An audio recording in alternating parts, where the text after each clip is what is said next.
दोस्तों, अमेरिका की per capita income भले हम लोगों से ज़्यादा हो, लेकिन हमारी माताएं और बहनें 25,000 टन का सोना पहन के घर में घूम रही है।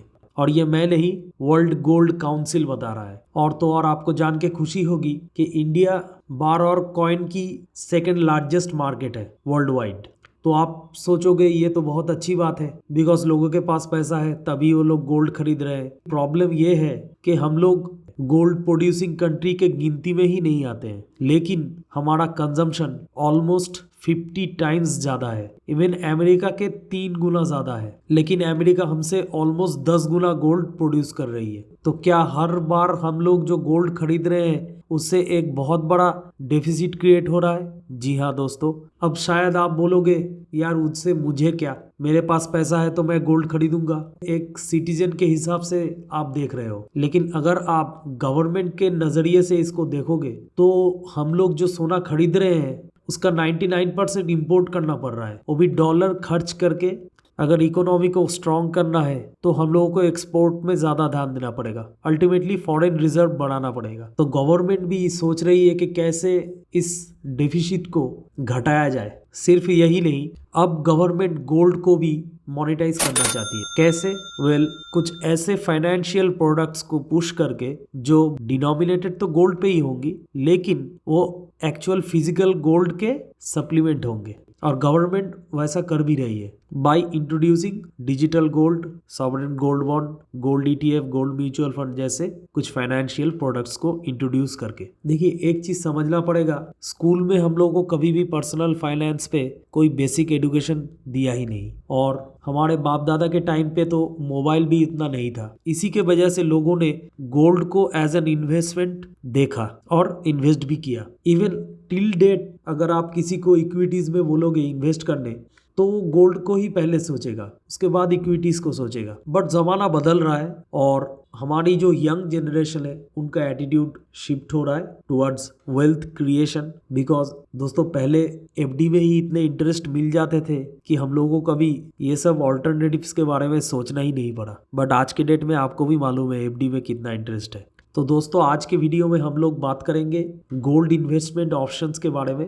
ऑलरेडी आपने टाइटल पे पढ़ लिया है मैंने कौन कौन गोल्ड प्रोडक्ट्स को चुना है कंपैरिजन के लिए। उसको काफ़ी डिटेल में आज कंपेयर करने वाले हैं और आखिर तक हम लोग देखेंगे कि किस में हम लोगों को ज़्यादा प्रॉफिट है। सेकेंडली, मैं रिसेंटली एक स्पेकुलेशन शायद आपने भी सुना हो, आरबीआई के तरफ से फ्रेश एसजीबी इशू भी नहीं हो रहा है, उसके बारे में भी बात करेंगे। फिजिकल गोल्ड में अगर मैं ज्वेलरी की बात करूं तो ये दोस्तों एक इमोशनल बाइंग डिसीजन होता है।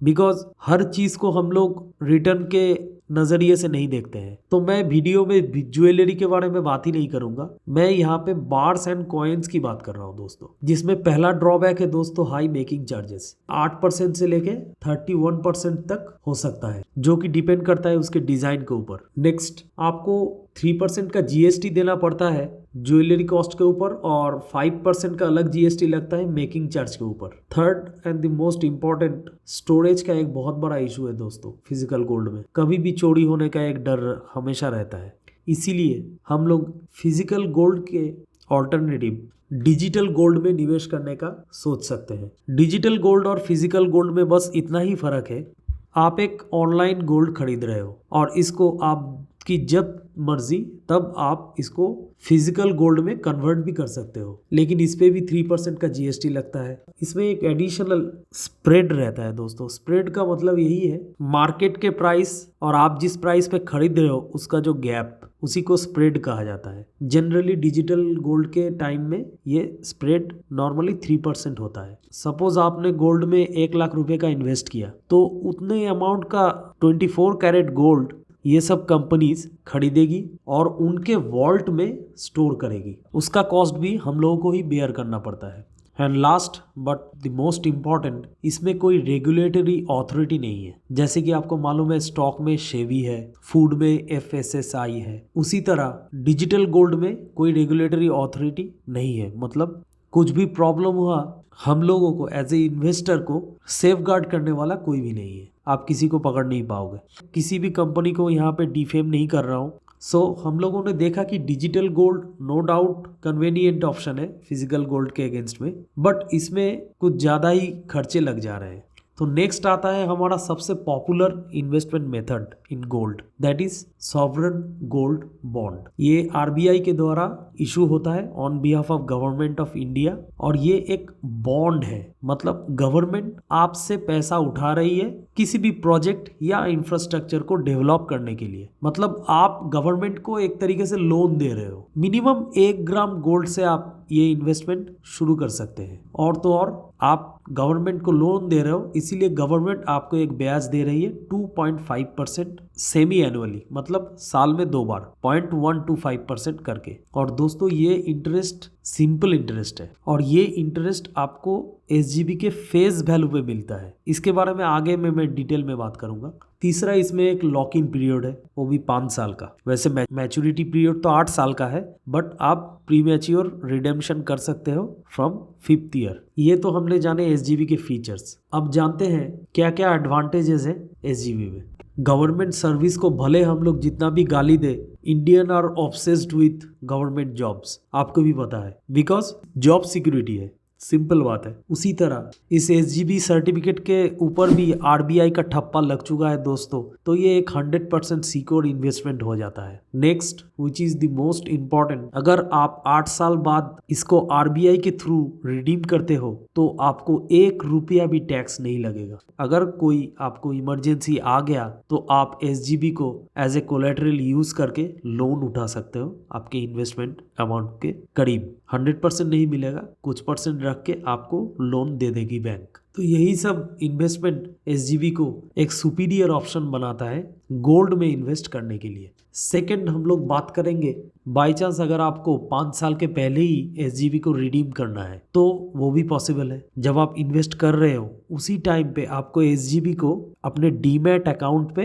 लेना पड़ेगा, ना कि सर्टिफिकेट। एक्चुअली स्टॉक मार्केट जिसको बोलते हैं सेकेंडरी मार्केट में आप ट्रेडिंग कर सकते हैं, मतलब एज ए स्टॉक आप इसको भी बेच सकते हैं दूसरे को। अगर डिमांड कम है और सप्लाई ज़्यादा तो आपको मनचाही दाम नहीं मिलेगा, हो सकता है कि आपको इन्वेस्टमेंट में लॉस आ जाए। तीसरा जो मोस्ट इम्पॉर्टेंट है, ये कैपिटल गेन फिर टैक्स फ्री नहीं रहेगा अगर आपने इसको सेकेंडरी मार्केट पे रिडीम किया तो। इसीलिए दोस्तों मैं रेकमेंड नहीं करूँगा कि आप सेकेंडरी मार्केट का यूज़ करें। लास्ट हम लोग आ रहे हैं गोल्ड ईटीएफ में, which is gold exchange traded funds. Introduce किया गया था 2007 में। जैसे कि आपको वीडियो में पहले ही बताया मैंने कि गवर्नमेंट हमेशा पुश कर रही थी लोगों को अदर देन फिजिकल गोल्ड पे इन्वेस्ट करने के लिए, और उसमें से ये एक बहुत बेहतरीन प्रोडक्ट है। क्यों? क्योंकि इसमें एक रेगुलेटरी अथॉरिटी है which is SEBI in this case. दूसरा, आपको कंप्लीट ट्रांसपेरेंसी रहेगी कि आपका पैसा कहाँ पे इन्वेस्ट हो रहा है, which is a gold Boolean in this case.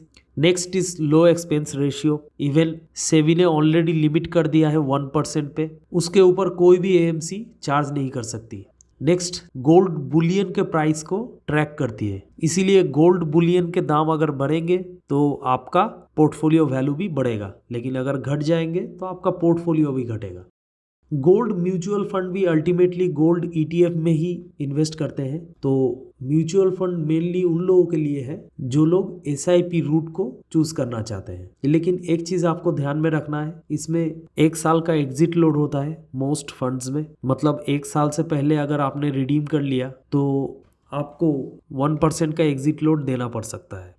Next is cash holdings. जितने भी गोल्ड के फंड्स हैं वो अपने पोर्टफोलियो का कुछ अमाउंट कैश में रखते हैं, मतलब 1 लाख रुपए इन्वेस्ट किया है, जरूरी नहीं है कि आपका 1 लाख रुपए ही गोल्ड में निवेश हुए हो, उसमें से कुछ परसेंट बतौर कैश कंपनी अपने पास रख देती है, जो अल्टीमेटली आपके ओवरऑल रिटर्न को कम कर देती है। Next, gold mutual funds basically gold ETFs में ही निवेश करते हैं, तो आपको डबल एक्सपेंस रेशियो देना पड़ रहा है, गोल्ड ईटीएफ का प्लस गोल्ड म्यूचुअल फंड का। ये हमेशा आपको ध्यान रखना है। तो गोल्ड म्यूचुअल फंड के पोर्टफोलियो में आपको डाइवर्सिफिकेशन मिल तो रहा है, but at A cost of your return. तो आइए दोस्तों अब देखते हैं कि कौन सा हमारे लिए सबसे ज़्यादा प्रॉफिटेबल ऑप्शन है। तो दोस्तों यहाँ पे मैंने सॉवरेन गोल्ड बॉन्ड का एक 2016 टू 17 सीरीज 3 को एज ए एग्जाम्पल लिया है। तो दोस्तों अभी तक आपको तो पता चल ही गया होगा कि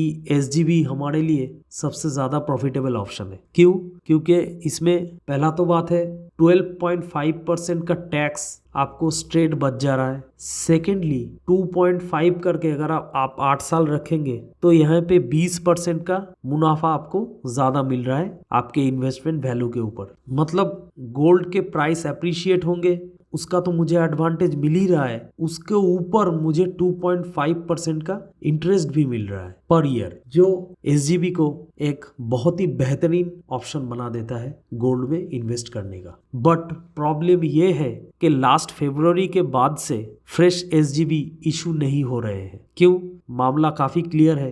एक्चुअली गवर्नमेंट कभी सोच नहीं पाई थी, हम लोगों को भी नहीं लगा था कि गोल्ड के दाम इतने बढ़ जाएंगे, इसीलिए SGB गवर्नमेंट के लिए बहुत भारी इन्वेस्टमेंट पड़ गया। मतलब सबसे कॉस्टली लोन अगर गवर्नमेंट ने उठाया है वो SGB ही है हम लोगों से। गोल्ड का काफ़ी हाई प्राइस एप्रिसिएशन हुआ है, उसके पीछे काफ़ी रीजंस है, बट जो भी हो ये गवर्नमेंट के लिए काफ़ी घाटे का सौदा बन चुका है। SGBs बंद नहीं हो रहे, डेफिनेटली इशू होंगे, लेकिन जो साल में 4 या 5 हो रहे थे अब शायद 1 या 2 होंगे। हम लोग दोस्तों इस रिप्रेजेंटेशन में देख सकते हैं कि सेकेंड बेस्ट ऑप्शन हमारा निकल के आ रहा है गोल्ड ETF, जिसके बारे में काफ़ी डिटेल में मैंने वीडियो ऑलरेडी बनाया है। आप लेफ्ट में वीडियो को क्लिक करके देख सकते हैं। और अगर आप इक्विटी में इन्वेस्ट करना चाहते हैं, जो कि आपको करना भी चाहिए, तो आप राइट वाला वीडियो को चूज कर सकते हैं।